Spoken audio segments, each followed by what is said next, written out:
Bonjour, nous sommes le samedi 6 septembre, il est 12h30 et j'aimerais vous parler de cette fameuse question de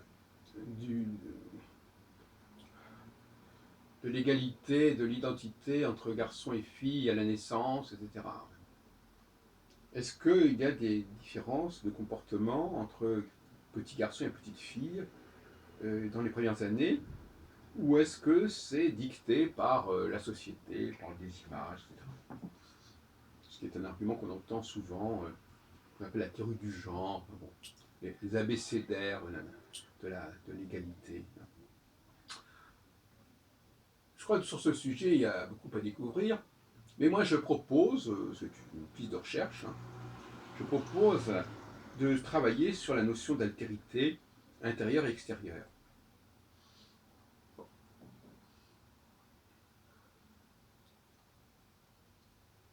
Je reviens à une image que j'ai évoquée récemment, d'un petit garçon qui jouait avec son nez en se tripotant avec sa main.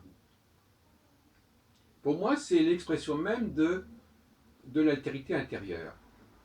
C'est-à-dire que j'ai besoin de personne, je joue avec moi-même, je suis moi-même installé dans une dualité, donc je ne m'ennuie pas. Je n'ai pas besoin d'un élément extérieur pour fonctionner. Et je dirais que la petite fille, c'est une hypothèse que je fais, elle peut être vérifiée ou invalidée, ne fonctionne pas comme ça.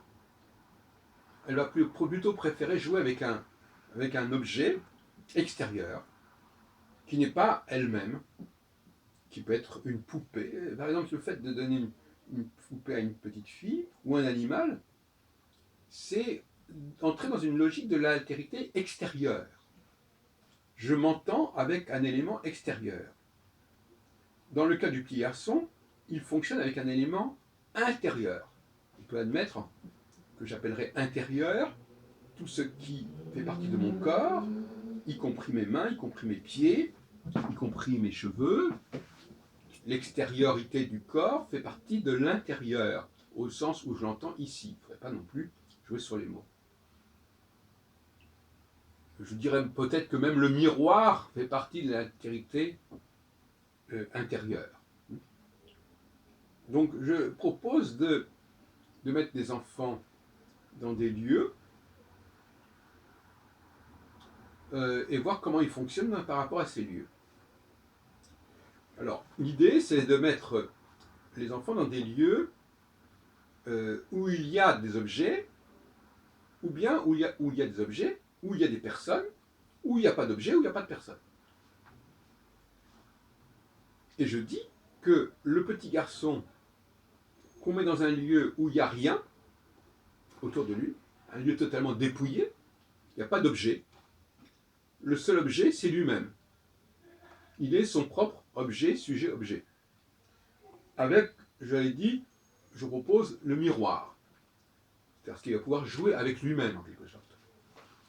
Et pour lui, ça ne sera pas réellement un objet, le miroir. Surtout si on le met, on placarde la pièce de glace, comme la galerie des glaces. J'ai des amis d'ailleurs qui ont tapissé